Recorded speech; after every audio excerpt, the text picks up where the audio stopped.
Hello to all of you, goedenavond, bonjour à tous et toutes. I will try to be short because I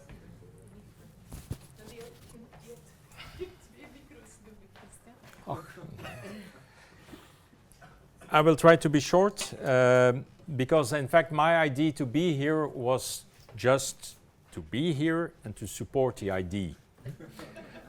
And to participate in the debate and to support also the work of Arie Lenkik and to exchange with you. So, but then they asked me, so I think I'm the architect here tonight and also to show some projects and some images so that people could understand that it also leads to buildings where you can live.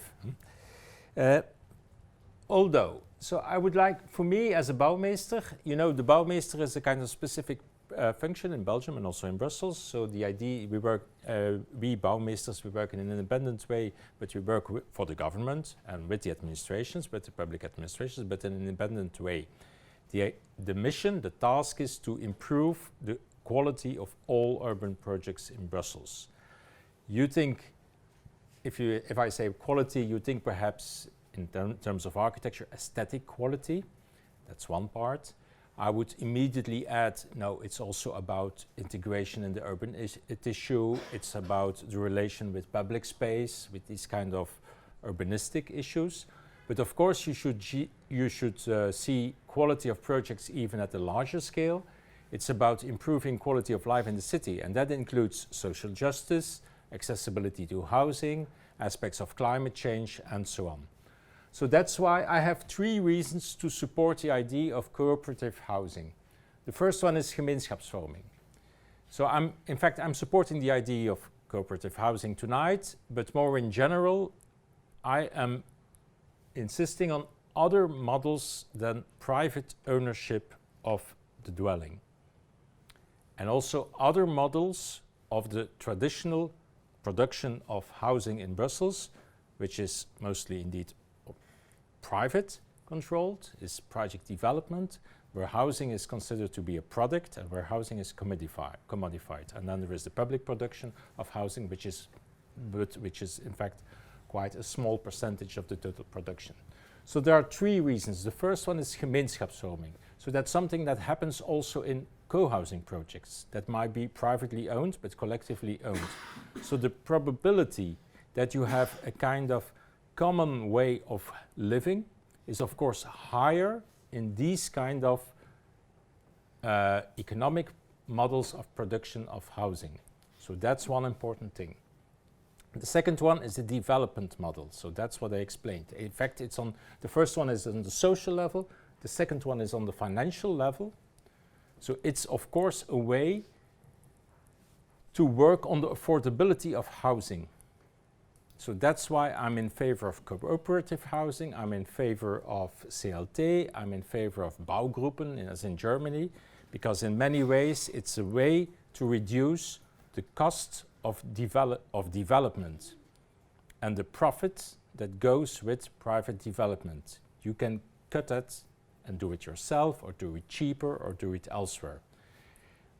It's also, I think, we need in Brussels for fighting the affordability or the fact that housing is too much getting too expensive, we need to change our models of intervening in the market, of subsidizing. I think, for instance, also that CityDev has to change its way of working. CityDev is subsidizing individual households, while there is a huge opportunity there to use the money for amphithéose, long leasehold of the land, or CLT models or other models of keeping the ownership of the land, especially on the land on the side of the government, of the public authority, and thus in this way providing cheaper housing on condition that the people who go and live there change their habit of ownership. Because that's the problem in Belgium, that we have this tradition or mentality of, let's say, full ownership. And so we have, and that's why in other countries, of course, other models are much more frequent because there is another kind of tradition. So we have to change that tradition. And I think public housing and the subsidizing that goes with public housing in Brussels could be a means to do that. So that's a second aspect. So both aspects are important, but you could, so what I want to focus on tonight in this panel is there is also a very, you could say basic, for Bouwmeester, basic level of architectural quality. So the chances that with cooperative projects or with CLT projects, where you have a group of people that are very much motivated to build together a project, the chances that there is a will, that there will be architecture with, not just with quality, but with character, with personality is much higher. It will not be a standard product, because it will not be, it shouldn't be a commodified, even for the international market of investments. So there is no need that it is a standard product. So the chances, the opportunities for something, to have something that is different are higher. And that's interesting for a Bouwmeester. That makes diversity, that makes variety, that makes different kind of projects, not always the same thing. So as the Bouwmeester, we've been working quite a lot the last years on improving the quality of big private development projects. I think that's important, and that should be, it won't be disappear, that kind of development, so, and we should go on, but I think we should try to insist now on stimulating other ways of development, third ways of development as you call them, also for the sake of architecture, so not just for the sake of the two other points. So that's why, so because each of one has his, I think, his Zurich story or something like that, or the past. So for me, Kalkbreite was a discovery earlier than you, in 2000, I think 16, 17 perhaps, but for other reasons than you, just in fact because of the architecture, just because of the kind of space, the typology of the apartments, the way that the inner courtyard is accessible, and the way that other programs like the tramremise are integrated in the project. So, but that proves, I think, my point that I want to make today is other ways of development, third ways of development, give more opportunity to projects with architectural character, with personality. Because one could even, so the quality of there is of course the mix of programs, the fact that they are vertically stacked, and also the way that the building looks totally different than other buildings in Zurich. Some people will say it's ugly because it's partly yellow and orange and so on. So, but that's important. That's my hypothesis. I think that's due to the fact that it is a cooperative project and not a standard commodified residential project. I want to show you now just that you have a kind of idea, so what CLTB is building and how as the Bouwmeester we help them to organize competitions and to make, I hope, interesting architectural projects. And also perhaps for the people who are interested in to go and live in a cooperative project, that they have a kind of image of what those buildings could look like, that they partly look quite normal and pretty, they're not so special, but also quite peculiar and quite different. So the first one is in Anderlecht, in the Rue Abbé Kuilitz. In many cases, in the case of CLTB, these are difficult plots. So they are not the easy plots in the urban fabric, because the easy plots are in fact bought, taken by private developers, and what is left over are the difficult ones, and in many cases it's like this. So the project is, it's a plot that is completely surrounded by other buildings, industrial buildings, so quite difficult to build there, to have enough light. The competition was won by Versa, with a project that separates the building in two parts. What is kind of typical thing for these kind of CLTB projects, that for instance circulation is in many cases over-dimensioned, so that it also becomes a place to meet people. or that it is partly also the balcony of an apartment that is next to it. So that's something else than in private development, where the uitgeefbare oppervlakte should be maximized. And so where the corridors are narrow, short, and dark. So here there is a kind of generosity in circulation space, because there is a social goal, and yeah. So that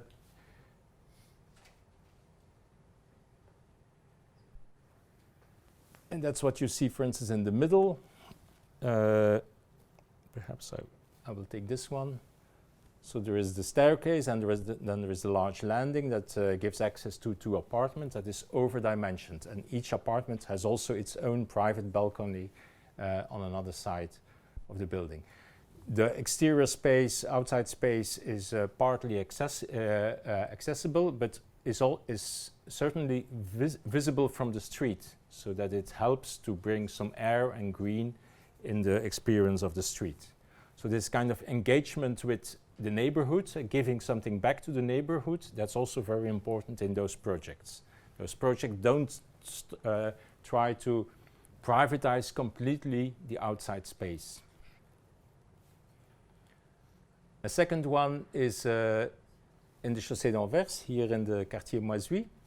That's really a difficult plot, because, I don't know, well, it's a very long plot that goes from I think it's the Rue de Moisouy, to the Parc Glacine, which is on the inside of the urban block. And it's in fact enclosed between 2 long party walls. So long, narrow, and blind walls on both sides. So not very attractive and typical. And then what is also an advantage of these kind of projects, so in this project there are housing units, 14 of them, and then there is also an antenna, so a place where the people who are monitoring the park of Brussels Environnement have some workspace and then the lockers and so on. So there is a public program that is needed for the park that is integrated in the project. That will be on ground floor on the back side. So for me as Bouwmeester, again, for us as Bouwmeester, it's important. These kind of projects, they give the possibility to integrate this kind of programs and to find space, because in the neighborhood it's not easy to find space for this kind of antenna for the people monitoring the park. But it would also be a pity to have a kind of separate building, because then it's consuming space. So it's better to put it on the ground floor or of an existing building, of a new project, to integrate it within a project. That's also about urban integration and giving something back to the neighborhood. The project, the winner of the competition was Blondel. And so you can see on the right side the Parc Glacine, with a kind of transition space that is in open air. So a kind of green face towards the Parc Glacine, also enlarging the park, adding some space to the park. Then you have a long building against the party wall with a place for the park guards, or how is it called? And a place that is used by, in fact, the collective space for the people living there, and then the housing on the street. That's less important. But again, if you want to make a kind of analysis of this kind of typology of architecture, open space, green space that is visible from both sides, that is visible from the street, that is adding to the quality of the street, generous circulation spaces that are more than just a staircase or more than just a landing. It looks like this in the street. Of course, the difficulty, but that's part, let's say, of another discussion, is how to put housing here on this kind of difficult spot. And so it has been done in an excellent way, so that all of the housing units have dual aspects, so have 2 sides where sunlight is getting in. So quite well done for such a difficult plot. And the last one is in the Tivoli project, or next in fact to the Tivoli project in Laken, which is an exemplary project on the level of sustainability, which is building project that has been produced by CityDev, so which is exemplary on the level of sustainability, but which is on what we are discussing tonight on affordability, well, on the way, on the financial model of ownership that is behind it, very traditional. That's really classic CityDev project. So the Tivoli project, you can see it to the left of the red cursor. The project, the competition was won by V+ with HBAT, which is a French office from Lille. 22 housing units. Again, not a traditional plot, very long and narrow. Bit comparable to the first project by Versa, where you have a kind of two buildings with an outside space in between. Outside space that you can see on the right, that is accessible from the street. That is also kind of extra pocket of public space in the street. Some housing units on the left that are directly accessible from the street, like here. And then a common staircase, and again, leading upward, and also on the back side there are quite generous galleries and so giving access to the housing units. The entire project looks like this, with a kind of poetic, distinctive quality of three objects. Atypical, because one could say within the huge CityTIF project, which is entirely in white and grey, this one is in pink and salmon. So even if it's only on the level of aesthetics, it's making a difference. It's doing something else. And so that's the point I wanted to make tonight, also from just the perspective of architectural quality. Cooperative housing projects, bouwgroepen, CLT projects, they're interesting because they offer variety, diversity, and personality in architecture. And that's something that is also worthwhile in urban development. Thank you.